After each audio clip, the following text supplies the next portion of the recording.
ప్రస్తుతం మనతో పాటు homeopathy specialist doctor Samitha Anand ఉన్నారు. ఆవిడతో మాట్లాడడం. నమస్తే మ్యామ్. నమస్కారం. మేడం, ఇప్పుడు అసిడిటీ అనేది చాలా కామన్ అయిపోయింది.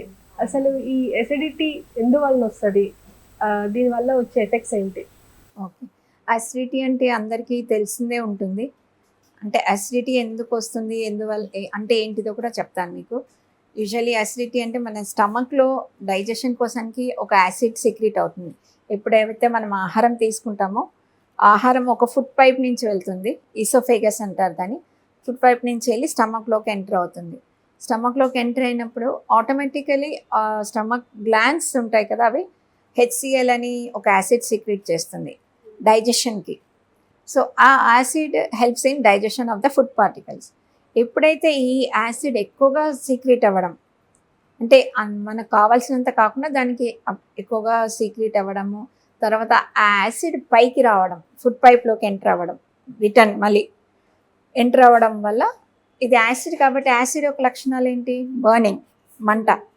సో ఇది పైకి వచ్చేసరికి, ఫుడ్ పైప్లోకి వచ్చేసరికి ఆ వ్యక్తికి మంట, ఛాతీలో మంట అలా వస్తుందన్నమాట. ఛాతీలో, గొంతులో అలా మంట వస్తుంది. సో దీని అసిడిటీ అంటారు. సో ఇది తినే ఆహారం ఒక్కోసారి దీనికి కారణాలంటూ ప్రత్యేకంగా నేను కొన్ని రిస్క్ ఫ్యాక్టర్స్ చెప్తాను. కారణాలంటూ ప్రత్యేకంగా ఎందుకు వస్తుంది అనేది కూడా పర్టికులర్గా చెప్తాను. సో యూజువలీ మనం తినే ఆహారం లిమిట్గా తిన్నప్పుడు సో లిమిట్గా సెక్రెట్ అవుతుంది. సో లార్జ్ మీల్స్ తీసుకున్నప్పుడు అసిడిటీ అంటే ఆ యాసిడ్ కూడా ఎక్కువ సెక్రెట్ అవ్వాల్సి వస్తుంది. ఓకే ఓకే, తక్కువైన ప్రాబ్లమే. సో ఆల్వేస్ ఎప్పుడైనా మనం మితంగా భోంచేయాలి అంటారు ప్రతి ఒక్కరు. సో అమితంగా భోంచేసినా కూడా యాసిడ్ ఎక్కువ సీక్రెట్ అవుతుంది. సో మనకు కావాల్సిన దానికంటే ఎక్కువ సీక్రెట్ అయిపోతుంది ఒక్కోసారి.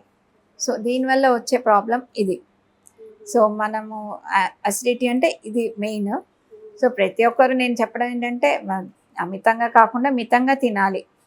ఓకే. సో ఈ అసిడిటీ వచ్చేది ఇంకొక కారణం ఏంటంటే స్టమక్లో ఉన్న గ్లాండ్స్ ఉంటాయి కదా, మనకి స్ట్రెస్ వల్లనో దేని వల్లనో ఆ గ్లాండ్స్ వాటంతటా అవి ఈ యాసిడ్ ఎక్కువగా సీక్రెట్ అవ్వడం మొదలు పెడుతుంది.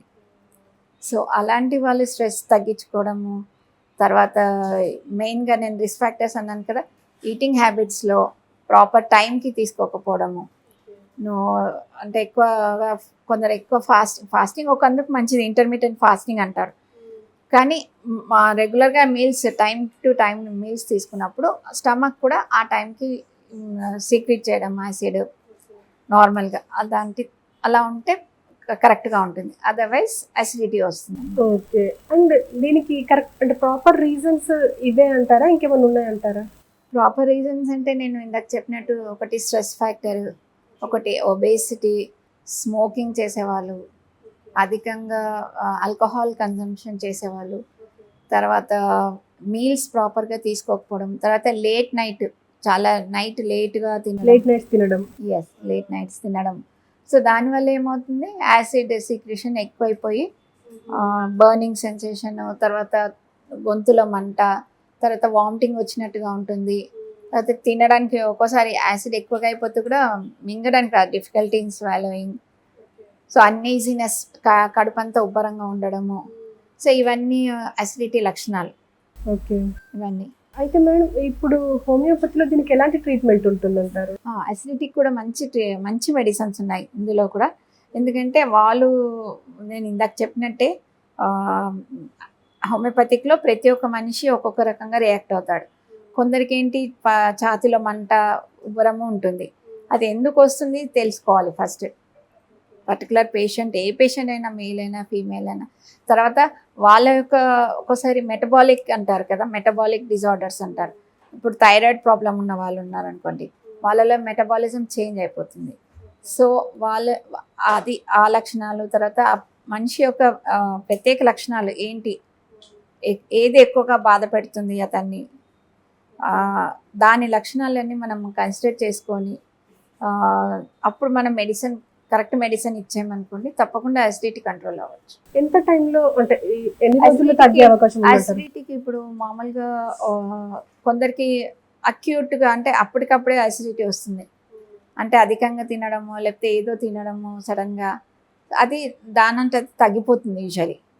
సో క్రానిక్గా ఉండే వాళ్ళంటే మనము వాళ్ళ బ్యాక్గ్రౌండ్ మనకు తెలుసుకోవాలి. అంటే వాళ్ళ వెదర్ దే ఆర్ వాళ్ళ ఫుడ్ హ్యాబిట్స్ ప్రాపర్గా ఇంప్రాపర్గా ఉన్నాయా, స్మోకింగ్ ఉందా, ఆల్కహాల్ తీసుకోవడం ఉందా, స్ట్రెస్ ఉందా, ల్యాక్ ఆఫ్ ఫిజికల్ యాక్టివిటీ, ఇందాక చెప్పిన ఫిజికల్ యాక్టివిటీ కూడా సరిగ్గా లేకపోవడము. సో ఇవన్నీ మనం తీసుకొని వాళ్ళకి ఎందుకు అసిడిటీ వస్తుంది అనేది కన్సిడర్ తీసుకొని దీనివల్ల వస్తుంది అని తెలుసుకున్నాక దానికి తగ్గట్టుగా మెడిసిన్ ఇస్తే ఒక 3 monthsలో 3 to 6 monthsలో తగ్గించేయచ్చు యాసిడిటీ. తర్వాత ప్రాపర్ ఇంటేక్ ఆఫ్ మీల్స్ టైంకి, తర్వాత లైట్ ఫుడ్, హెవీ ఫుడ్ అంటే ఆయిలీ ఫుడ్స్ తీసుకోకుండా. సో ఇవన్నీ కొంచెం డైట్ మనము మెయింటైన్ చేస్తూ ఉండాలి. ఇవి తీసుకోవాల్సిన ఫుడ్ హ్యాబిట్స్ అంటారు. ఫుడ్ హ్యాబిట్స్ జాగ్రత్త. ఫుడ్ హ్యాబిట్స్లో జాగ్రత్తలు తీసుకుంటూ ఉంటే వాళ్ళకి అసిడిటీ తొందరగా తగ్గిపోతుంది విత్ మెడిసిన్. ఇప్పుడు ఆ మెడికేషన్ ఇస్తున్నాము, దాంతోపాటు వాళ్ళు కొంచెం ఫుడ్ హ్యాబిట్స్లో ఆయిలీ ఫుడ్ తగ్గించేసుకొని బయట ఫుడ్ కూడా జంక్ ఫుడ్ మానేసి కొంచెం ఫ్రూట్స్ ఇంటేక్ ఎక్కువ తీసుకొని వాటర్ ఇంటేక్ ఎక్కువ తీసుకోవడము, ఫ్రూట్స్ కానీ ఇలాంటివి తీసుకున్నప్పుడు ఏమవుతుందంటే ఫ్రూట్స్ ఫైబర్ కంటెంట్ ఎక్కువ తీసుకున్నప్పుడు యాసిడ్ సెక్యూషన్ అనేది తగ్గిపోతుంది. ఓకే. సో యాసిడ్ సెక్యూషన్ తగ్గిపోయినప్పుడు అసిడిటీ న్యాచురలీ తగ్గిపోతుంది. సో అప్పుడు అసిడిటీని we can control. Okay. And దీనికి రిస్క్ ఫ్యాక్టర్స్ ఏముంటాయి మేడం? అసిడిటీలో రిస్క్ ఫ్యాక్టర్స్ మెయిన్గా స్ట్రెస్ ఒకటి ఇందాక చెప్పాను. యూజువలీ స్ట్రెస్ అనగానే మెంటల్ స్ట్రెస్, ఎందుకంటే ఇది ప్రతి ఒక్క జబ్బు మైండ్ నుంచి స్టార్ట్ అవుతుంది. మా హోమియోపతిక్ సిస్టంలో in according to our homoeopathic what ever any disease start from mind. So మైండ్లో నీకు స్ట్రెస్ ఉంది, ఏదన్నా స్ట్రెస్, ఫ్యామిలీ స్ట్రెస్ లేకపోతే ఫైనాన్షియల్ స్ట్రెస్, ఏదో ఒక స్ట్రెస్. సో అఫ్కోర్స్ మనం ఆ స్ట్రెస్ పూర్తిగా తీయలేము, కానీ మనం కౌన్సిలింగ్ చేసి ఆ పర్టికులర్ పేషెంట్ నీ స్ట్రెస్కి నువ్వు ఎక్కువగా రియాక్ట్ అవ్వకుండా సొల్యూషన్స్ ఏమైనా we have to find the solutions. నువ్వు స్ట్రెస్ తీసుకుంటూ వరీ అవుతూ ఉంటే అది సాల్వ్ కాదు. దాని బదులు మనం వాళ్ళని కౌన్సిలింగ్ ఇచ్చి స్ట్రెస్ తగ్గించేమని చెప్పడము, తర్వాత ఈ రెగ్యులర్ ఫుడ్ ఇంటేక్ తీసుకోవడము, లేట్ నైట్గా తినకుండా ఉండడము, స్మోకింగ్ చేసే వాళ్ళు స్మోకింగ్ తగ్గించేయమని చెప్పడం, ఆల్కహాల్ కన్జంప్షన్ తగ్గించేసేమనాలి.